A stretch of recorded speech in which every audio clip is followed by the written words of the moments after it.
पहा काल काल 3 पॉइंट झालं होतं ना, बरोबर.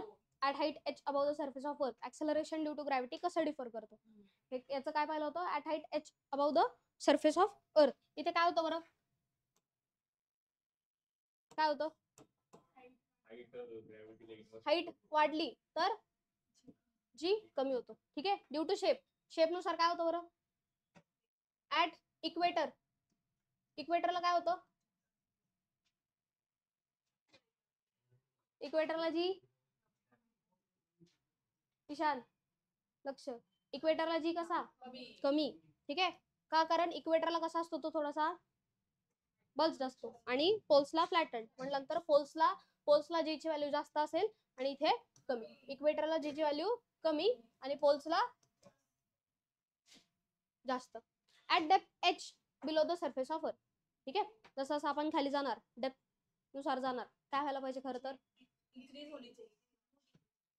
काय व्हायला पाहिजे, इन्क्रीज व्हायला पाहिजे. काय होतं ते डिक्रीज होतं का, कारण मास पण काय होतंय डिक्रीज होतोय. म्हणजे जसं जसं डेप्थ वाढतीये तस तसं जी काय होतोय डिक्रीज होत,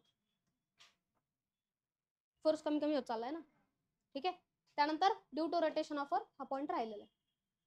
याची फॉर्म्युला सांगा. At height H above the surface of earth G dash upon G काय येतो, R square upon R plus H चा square. If H is smaller, if height काय आहे स्मॉल आहे, तर काय होईल बरं, G dash by G is equal to काय येणार, 1 मायनस 2h अपॉन, करेक्ट. ठीक. पुढे शेप ऑफ द अर्थ नुसार झालंय. शेप ऑफ द अर्थ नुसार आता हे पण लक्षात ठेवा की पोल्सला जी व्हॅल्यू असते ती असते 9.8. काय असते 9.8. आणि इक्वेटरला जी व्हॅल्यू असते, स्पेलिंग चुकवलं ना, इक्वेटरला जी व्हॅल्यू असते ती असते नियरली 9.78. किती असते, नियरली 9. तरी पण ठीक आहे, किती आहे ती 9.78 च्या आसपास. ठीक आहे, नियरली. ठीक. आणि हा जो चेंज होतो इक्वेटर टू पोल जात असताना,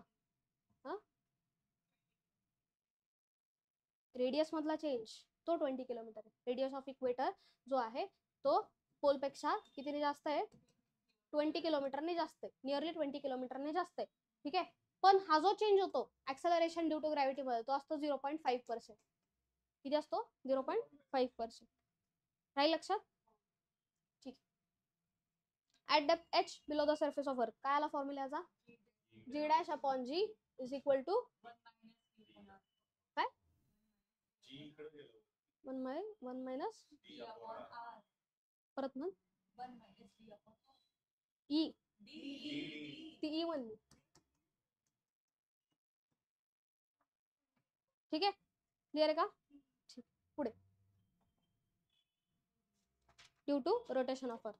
आता काय आहे, अर्थच्या रोटेशन मुळे काय होतं, काय होईल बरं सांगा. तुम्हाला काय असा अंदाज, ग्लोब दे ना अंदाज, असं ना काय होईल, हा स्वतः भोवती फिरणं त्याला रोटेशन म्हणतो ना आपण. तर अर्थच्या रोटेशनने काय होईल,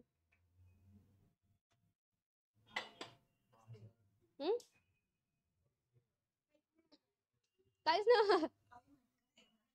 जर सपोज इथे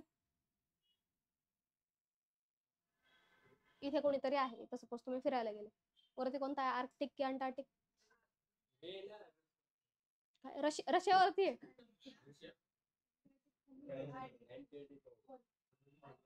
जॉग्राफी आहे ना तुमचं 12वी. ठीक आहे. हे काय आहे, इक्वेटर. करेक्ट. हे काय आहे, इक्वेटर. घ्या बघून, नाही घ्या बघून तुम्ही, नाही घ्या बघून. ठीक आहे.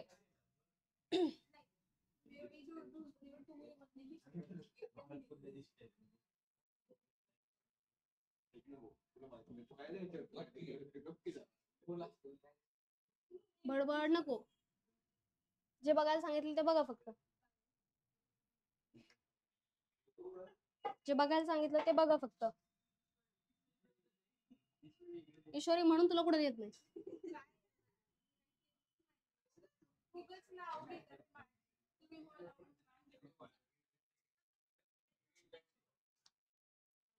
तो याच्यात नाही, प्रोजेक्टाईल नाही झाला.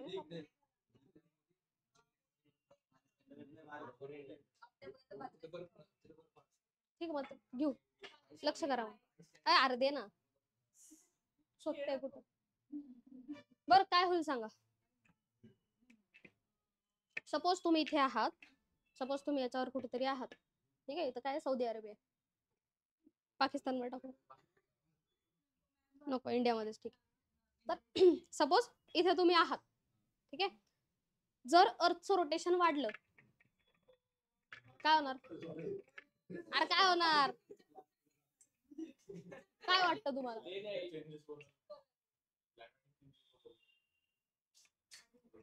Climate change.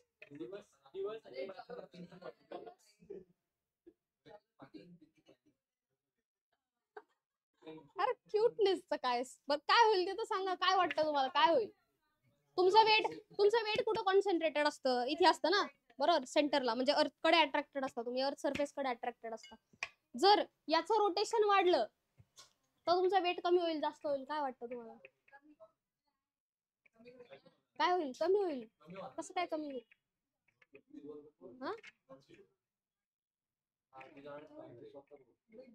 बरं चला एक हिंट देते. याच्यात कुठल्या प्रकारचा फोर्स ऍक्ट होईल जर तो सर्क्युलर मोशन मध्ये असा हे फिरतोय तर? सेंट्रिपिटल की सेंट्रिफ्युगल? सेंट्रिपिटल तर असणारच आहे. ग्रॅव्हिटी मुळे तो कुठे अट्रॅक्टेड आहे? सेंटरकडे अट्रॅक्टेड आहे.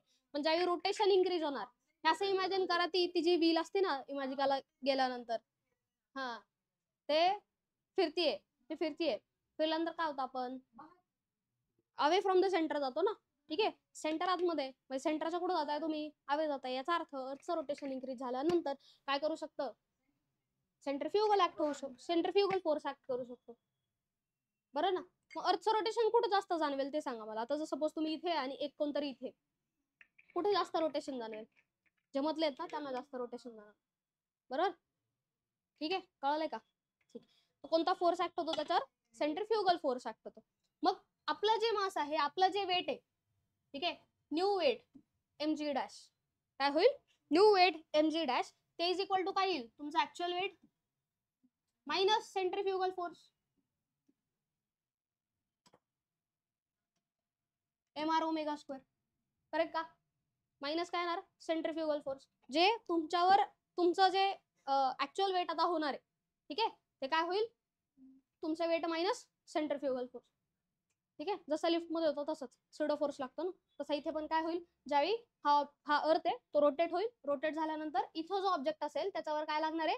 सेंट्रिफ्युगल फोर्स लागणार आहे, अवे फ्रॉम द सेंटर. हा सेंटर आहे ना, सेंटर पासून अवे, म्हणजे इथे काय लागणार? mr omega square. मग हा काय असेल बरं? कॉस थीटाचा कंपोनेंट येणार ना तो, कॉस फाय. हा फाय ना इथं, हा फाय तर हा पण फाय, म्हणजे हा पण काय येणार? Cos फायचा component. थीटाच्या शेजारचा कंपोनेंट कोणता असतो? करेक्ट ना, बरोबर का? आणि उरलेला जो राहणार आहे तो कोणता? साइन. ठीक आहे, आता तो का नाही घ्यायचा हे सांगते. आता तुमचं जे वेट आहे, आपण कुठे अट्रॅक्टेड आहे? सेंटरकडे अट्रॅक्टेड आहे, आणि तेच आपलं काय असतं? mg. म्हणजे इथे इथे जे आपलं वेट लागणार आहे ते कुठं लागणार आहे? टुवर्ड्स द सेंटर लागणार आहे, बरोबर.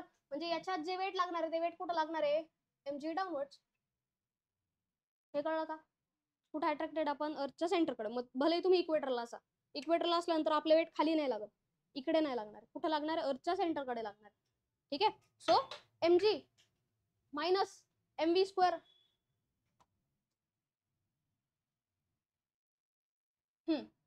आता तुमचं वेट जे आहे ते वेट कोणामुळे कमी झालं? Centripetal force. पण सेंट्रिपिटल फोर्सच्या कोणत्या कंपोनेंटमुळे? mr ओमेगा स्क्वेअर कॉस फायच्या कंपोनेंटमुळे. ठीक आहे, हे कसं करू शकता आपण? पहा इथे पहा, टोटल फोर्स, नेट फोर्स काढायचा आहे सपोज. ठीक आहे, बॉडीचा वेट खाली लागतोय एम जी, ठीक आहे, आणि वरती लागतोय M R omega square cos phi, ठीक आहे. मग net force is equal to काय झाला, M G dash is equal to M G minus M R omega square cos phi. आता कळालं का, हे समजलं का. सगळीकडून काय कॅन्सल आउट होतो, M G, M cancel out होतो, ठीक आहे. काय कॅन्सल आउट होतो, एम. काय राहिलं, G dash is equal to G minus R omega square cos phi, ठीक आहे. आता इथे पहा, जर याला मला रेडियस ऑफ अर्थच्या फॉर्म मध्ये लिहायचंय, कोणाचा, रेडियस ऑफ अर्थचा. ही काय आहे, रेडियस ऑफ अर्थ. हा जो आहे तो काय आहे, आर, ठीक आहे. इथला सेंट्रिपिटल फोर्स काढला ना. आता याचा सेंट्रिपिटल फोर्स जर काढायचा आहे, याचा सेंट्रिपिटल फोर्स हा आर आहे, ठीक आहे. सेंट्रिपिटल फोर्स हा काय असतो, M R omega square, sorry centrifugal काढायचं नाही, सेंट्रिफ्युगल फोर्स काय असणार आहे, एम आर ओमेगा स्क्वेअर, याची रेडियस इंटू ओमेगा स्क्वेअर असणार, ठीक आहे. हे कळालंय का, ठीक. तर याला मला जर रेडियस ऑफ अर्थच्या फॉर्म मध्ये लिहायचंय, तर रेडियस ऑफ अर्थ आणि हा स्मॉल आर आहे यांच्यात रिलेशन शोधा बरं काय येतं. हा एक ट्रायंगल बनतो त्यांचा, बनतोय का, हा आर आहे, आर आहे, आणि इथे काहीतरी साईड, आणि इथे अँगल कुठे, अँगल कुठे फाय, हा ते पण सांगा आता, अँगल कुठे फाय, काय बनतो, ऑल्टरनेट अँगल कुठे फाय, इथे फाय, इथे फाय, तर इथे पण फाय बनणार. बरं मला हे सांगा आता की काय आर आणि आर, छोट्या आर आणि मोठ्या आर मध्ये काय रिलेशन बनतं, म्हणजे कुठल्या अँगलने त्यांचं रिलेशन लावू शकता आपण, कॉस थिटाने लावू शकता, साइन थिटाने लावू शकता, टॅन थिटाने लावू शकता, ठीक आहे. हा काय, हा 90 डिग्री आहे ना, बरोबर. म्हणजे हा काय, इकडचा जो आहे तो रेडियस आहे, ठीक आहे, हायपोटेनियस, हायपोटेनियस आहे, आणि हा काय, ऍडजसेंट, ऍडजसेंट, ऍडजसेंट आणि हायपोटेनियस मधले कोणतं रिलेशन येतं, कॉस थिटाचं रिलेशन येतं. म्हणजे कॉस फाय जर घेतला, cos phi is equal to काय येतो मग, ऍडजसेंट अपॉन हायपोटेनियस, बरोबर. मग आर इज इक्वल टू काय, small R, R cos phi, ठीक आहे. म्हणजे आरचं काय लिहू शकतो आपण, आर कॉस फाय लिहू शकतो.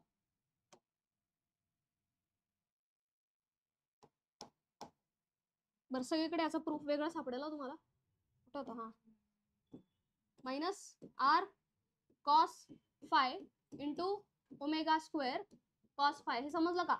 आरचं काय लिहिलं, आर कॉस फाय, मग काय राहिलं, G dash is equal to G minus R omega square, आणि कॉस इंटू कॉस काय आलं, कॉस स्क्वेअर फाय, आणि हा झाला change in G acceleration due to gravity आहे ती.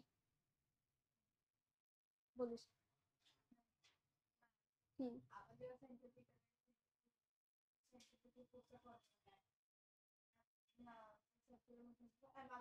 बरोबर, minus M R omega square घेतला की मायनस, सेंटर पासून आवेच जातोय ना तो, हे बघ, हे बघ, जर एम जी असेल इकडे, ठीक आहे. आता कन्सिडर करू आपण कोणता तरी फोर्स आहे इकडे, suppose M V square upon R कोणता तरी आपला सेंट्रिपिटल फोर्स, सेंट्रिपिटल फोर्स कडे दुसरा कोणता तरी फोर्स आहे, सपोज सांगा कोणता तरी एफ असेल, तर ह्यावेळी काय करतो आपण, F plus M V square upon R करतो ना, ठीक आहे. पण इथे काय झालं, आता इथे डिरेक्टली आपल्याला माहिती आहे सेंट्रिफ्युगल फोर्स तसा बाहेर लागतोय, याचा अर्थ याच्यातून सेंट्रिफ्युगल फोर्स म्हणजे एम आर ओमेगा स्क्वेअर मायनसच केलाय तसं आपण, तो मायनस का घेतो आपण, कारण सेंटर पासून अवे जाण्यासाठी आपण दाखवतो, त्याची साईन जी आहे सेंटर पासून अवे जाण्यासाठी, त्याच्यामुळे आपण मायनस हे करतो, काय म्हणतात त्याला, की अवे फ्रॉम द सेंटर हे दाखवण्यासाठी. जसं की आता फोर्स आणि डिस्प्लेसमेंट अवे असतील तर मध्ये मायनस देतो आपण, का कारण दाखवायचं की डिरेक्शन अपोजिट आहे. पण याचं हे तर व्हॅल्यू तर तीच आहे ना, M V square M R omega square, हीच तर व्हॅल्यू ना. बरं हे समजलंय का, समजलंय का, परत एकदा सांगते, परत एकदा पहा.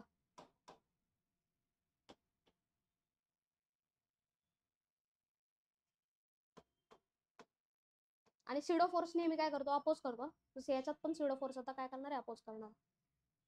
लक्ष द्या, लक्ष द्या. आता ज्यावेळी अर्थ रोटेट करत असेल, अर्थ रोटेट करत असताना काय होणार आहे, त्याच्यावर लागणार आहे आपल्या एक मास आपण कन्सिडर केलं सपोज इथं, त्या मासवर कोणता फोर्स लागणार आहे, सेंट्रिफ्युगल फोर्स, का कारण रोटेशन मुळे कोणता फोर्स येतो, सेंट्रिफ्युगल फोर्स येतो.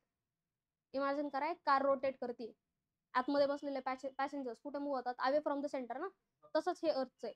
ठीक आहे, अर्थवर एक मास कन्सिडर केलं तर त्या मासवर कोणता फोर्स लागणार आहे, आता सेंट्रीफ्युगल फोर्स लागणार आहे.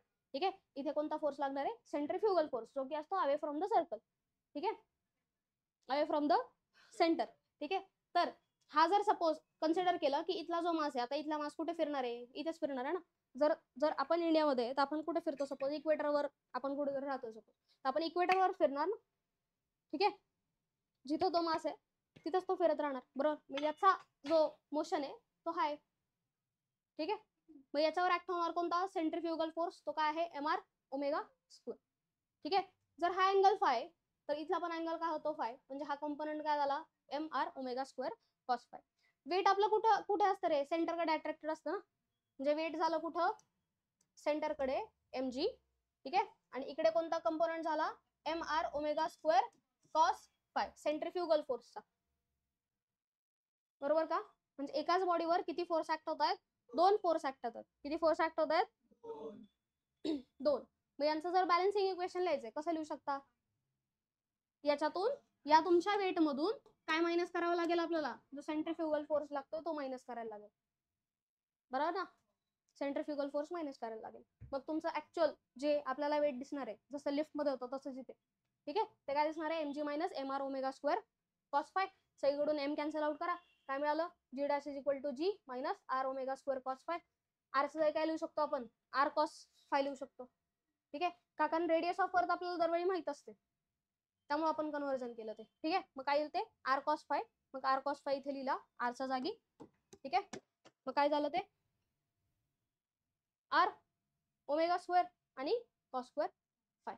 ठीक आहे, आता जो फाय अँगल असेल हा इक्वेटरला काय असेल रे, इक्वेटरला तो जो फाय अँगल आहे तो काय असेल, झिरो. काय येणार, झिरो. कसं काय, कारण इक्वेटरला इथे त्या याच्यात, आता सपोज इथे मास आहे, इथे मास होतं म्हणून आपण त्याचं वेट कुठे घेतलं, इथे. आता मास कुठे, इक्वेटरलाच. ठीक आहे, म्हणजे अँगल काय झाला, झिरो. ठीक आहे, इक्वेटरला फाय काय झाला, झिरो. पोल्सला काय होईल, 90. पोल्सला काय होणार तो 90, mg इथे आहे ना आता. ठीक आहे, पोल्सला काय झाला तो 90, इथे काय झाला, झिरो. ठीक आहे, मग at poles phi is equal to काय आहे, 90. फाय इज इक्वल टू काय आहे, 90. पुट करायच्यात, मग जी डॅश इज इक्वल टू काय येईल, g minus R omega square आणि कॉस.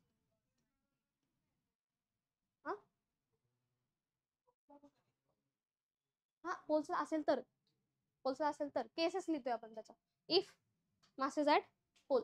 ठीक आहे, पोलला असेल तर काय येतो, कॉस 90. ठीक आहे, मग जी डॅश इज इक्वल टू काय येईल रे, जी ला इक्वल येईल. मग जी डॅश इज इक्वल टू काय आला, 9 पॉईंट. समजलं का. त्याच्यानंतर आता G dash is equal to G minus at equator, इक्वेटरला काय होतं,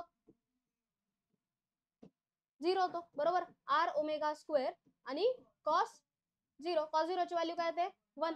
मग जी डॅश इज इक्वल टू काय होतो, G minus R omega square. काय होतो तो, जी मायनस आर ओमेगा स्क्वेअर. म्हणजे ऍक्सलरेशन ड्यू टू ग्रॅव्हिटी मधून काहीतरी कंपोनंट काय होतं, मायनस होतं, म्हणून त्याची व्हॅल्यू होते 9.78. म्हणून इक्वेटरला काय, याला काय झालं, इक्वेटरला काय झालं, त्याची व्हॅल्यू रिड्यूस झाली. ठीक आहे, मग ऍट इक्वेटर काय होतं बरं, ऍट पोल्स म्हणजे जी डॅश ची व्हॅल्यू काय येते, 9.8. ऍट इक्वेटर काय होतोय, G dash is equal to G minus R omega square, आणि त्याचीच व्हॅल्यू, जी डॅश ची व्हॅल्यू आपल्याला माहिती किती येते, 9.78. म्हणून ती काय होते, रिड्यूस होते. ठीक आहे, म्हणजे जर अँगल कमी झाला तर याची व्हॅल्यू काय होत चालली आहे, इन्क्रीज की डिक्रीज. अँगल कमी झाला, 90 टू 0 जात असताना इथून इथे होता, त्यावेळी काय होती, जीची व्हॅल्यू मॅक्सिमम होती का मिनिमम होती ते सांगा, काय होती, मॅक्सिमम होती. ठीक आहे, पोल्स पासून तुम्ही कुठे चालला आता, इक्वेटरला. मग त्यावेळी ती काय होत जाते, मिनिमम. काय होत जाते, कमी होत जाते, मिनिमम होत जाते. ठीक आहे, आणि सगळ्यात मिनिमम व्हॅल्यू कुठे येईल, इक्वेटरला येईल. ठीक आहे, थोडंसं वरती जाईल, इन्क्रीज होत जाणार, अजून वरती जाईल, पोल्सला काय होणार, ती मॅक्सिमम. समजलंय का. मग जी जो आहे इन्क्रीज कधी होतोय? From equator to poles. ठीक आहे. आणि g goes on decreasing from poles to equator. आणि इक्वेटर आणि पोल्सचा व्हॅल्यू आपल्याला माहिती आहे कितीचा पर्सेंट चेंज होतो? 0.5 चा पर्सेंटेज चेंज होतो. समजलंय का? राहील फॉर्म्युला लक्षात. काय फॉर्म्युला सांगा? G dash is equal to G minus R omega square cos square phi. Derivation लक्षात ठेवायचं नाहीये, फक्त तुमच्या अंडरस्टँडिंग साठी. ठीक आहे. बोर्डच्या टेक्स्टबुक मध्ये वेगळ्या डेरिवेशन, बोर्डच्या टेक्स्टबुक मध्ये वेगळं डेरिवेशन आहे, सगळीकडे वेगळं डेरिवेशन आहे, पण हे इझी असते त्यात. चालेल. फक्त यात थिअरी खूप लिहायला लागणार. थिअरी खूप लिहायला लागेल. थिअरी काय लिहायला लागेल की आता एम जी dash minus M R omega square का केला, लिहावं तर लागणार ना.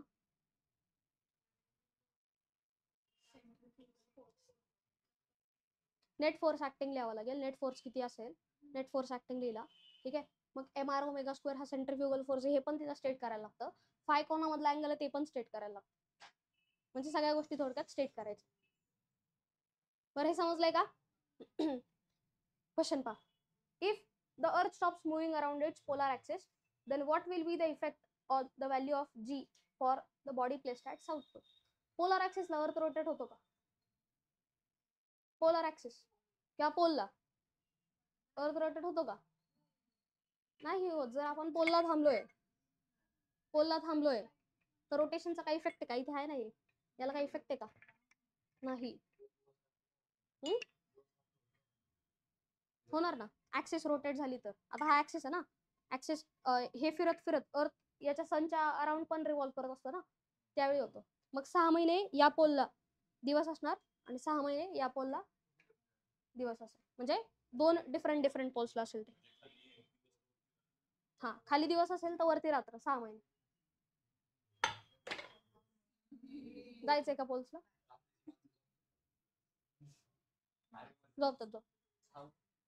बरं, तर काय विचारलंय? If earth stops moving around its polar axis, तसंही मूव्ह नाही करत, then what will be the effect on value of G for a body placed at south pole? तेच राहणार. ठीक आहे. Value will remain, will not change. ती value change होणार नाही. हे समजलंय का? का नाही चेंज होणार?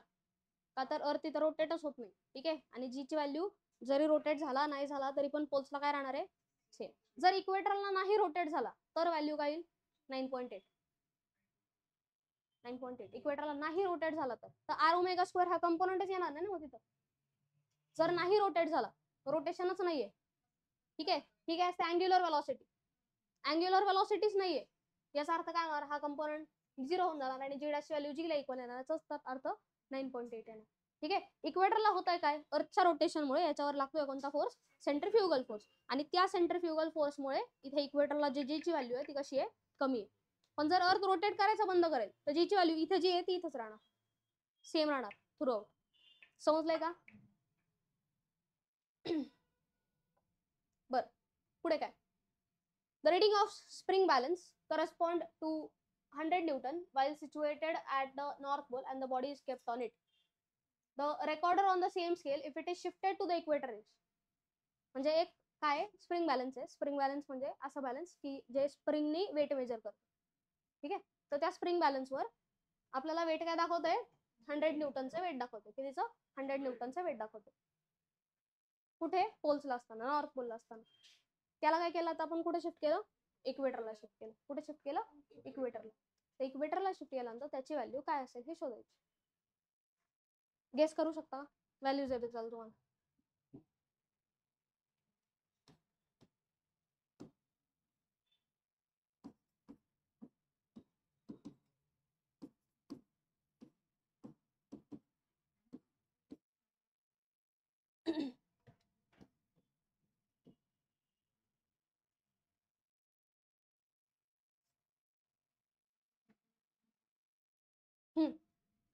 गेस करा याच्यात कोणती असेल व्हॅल्यू. आता मी तुम्हाला हिंट देताना सांगितलं की व्हॅल्यू किती पर्सेंटने चेंज होते, किती सांगितली 0.5. 0.5 ने चेंज होणार आहे ना याचा अर्थ ती 100चा 0.5 काय होतो 0.5 चा तो मायनस करणार ना आता आपण 99.6 अप्रॉक्सिमेट करा, अप्रॉक्सिमेट करा. याच्यात कोणती तुम्हाला हे वाटते, ही तर नसणार आहे, ठीक आहे, ही पण नाही आणि ही पण नाही, म्हणून ही व्हॅल्यू करेक्ट आहे. समजलं का किती पर्सेंट चेंज होतोय फ्रॉम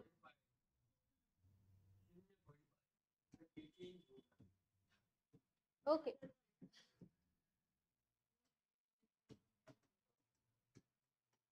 पोल्सला किती आहे त्याची, हे 100 न्यूटन आहे, इकडे काय होईल ती 99.5 व्हायला पाहिजे, ठीक आहे, म्हणजेच अप्रॉक्सिमेट किती 99.6. समजलंय का, समजलंय का. Next question.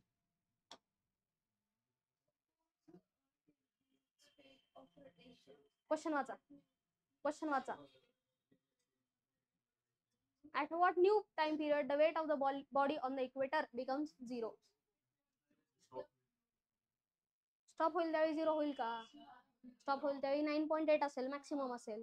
तर विचारलंय काय की अर्थने स्पीड ऑफ रोटेशन इन्क्रीज केली, काय इन्क्रीज केली, स्पीड ऑफ रोटेशन इन्क्रीज केली, तर अशा कोणत्या टाइम पिरियडला, ठीक आहे, अशा कोणत्या टाइम पिरियडला त्याचं वेट जे आहे ते काय येईल 0. ट्राय करू शकता का, काहीतरी ट्राय करू शकता का, ऑप्शन नाही. अशा कुठल्या टाइम पिरियडला हे काय येईल, वेट काय येईल त्याचं 0. चला हिंट देते. जी डॅश इज इक्वल टू काय इक्वेशन आहे, जी मायनस, आता कुठे इक्वेटरला ना, इक्वेटरला काय असतं ते आर ओमेगा स्क्वेअर असतं, ठीक आहे. जी डॅश म्हणजे ऍक्च्युअल वेट काय आलं पाहिजे 0 आलं पाहिजे, is equal to G minus R omega square, म्हणजे जी इज इक्वल टू काय आला पाहिजे आर ओमेगा स्क्वेअर. ओमेगा आहे टाइम पिरियड फाइंड करायचं. समजा का क्वेश्चन, समजला का, इक्वेटरला विचारलं, करू शकता का. अरे पहा काय आहे तुमच्याकडं, G is equal to R omega square आला, आता हा 0 का घेतला, हा 0 का घेतला प्रसाद, लक्ष, हा 0 का घेतला, कारण काय सांगितलंय वेट काय झालं पाहिजे 0 झालं पाहिजे, म्हणून वेट 0 झालं पाहिजे, म्हणून 0 इज इक्वल टू काय गेलं जी मायनस आर ओमेगा स्क्वेअर. आता हा मायनस आर ओमेगा स्क्वेअर फक्त का घेतला, कारण कुठे ते इक्वेटरला, ठीक आहे, कुठे रोटेट होणार ते इक्वेटरला, आणि इक्वेटरचं इक्वेशन काय, इक्वेटरचं इक्वेशन काय, G dash minus G minus R omega square, G dash is equal to G minus R omega square असं इक्वेशन, ठीक आहे. मग काय पुढे, तर हे इक्वेशन आहे बरोबर, मग हा आर ओमेगा स्क्वेअर इकडे जाईल आणि जी इज इक्वल टू काय मिळाला आर ओमेगा स्क्वेअर, बरोबर. मग omega square is equal to काय मिळेल रे, जी अपॉन आर, म्हणजे ओमेगा इज इक्वल टू काय मिळाला square root of g upon r. तुमच्याकडे ओमेगा आहे, टाइम पिरियड कसा फाइंड करतो, time period is 2 pi upon omega, T find करायचं आहे, टी. अरे बरोबर, ओके बरं ठीक आहे, कळालंय. हे ओमेगाची व्हॅल्यू आहे इथे, ती पुट करा, म्हणजे टी इज इक्वल टू काय आला 2 पाय आणि upon square root of g upon r, हे उलट होईल, म्हणजे टी इज इक्वल टू काय मिळाला 2 pi square root of R upon G. आणि याला तुम्हाला सॉल्व्ह करायचंय आत्ता. आर म्हणजे रेडियस ऑफ अर्थ, ते घ्यायचे 6400, ठीक आहे, आणि जी घ्यायचा 10, आणि जास्तच अप्रॉक्सिमेट पाहिजे, जास्तच करेक्ट पाहिजे असेल तर 9.8 घ्या, ठीक आहे. याला सॉल्व्ह करा, आणि ज्यावेळी टाइम पिरियड इतका होईल त्यावेळी याच्यावरची वेट काय होणार आहे 0 होणार आहे, ठीक आहे.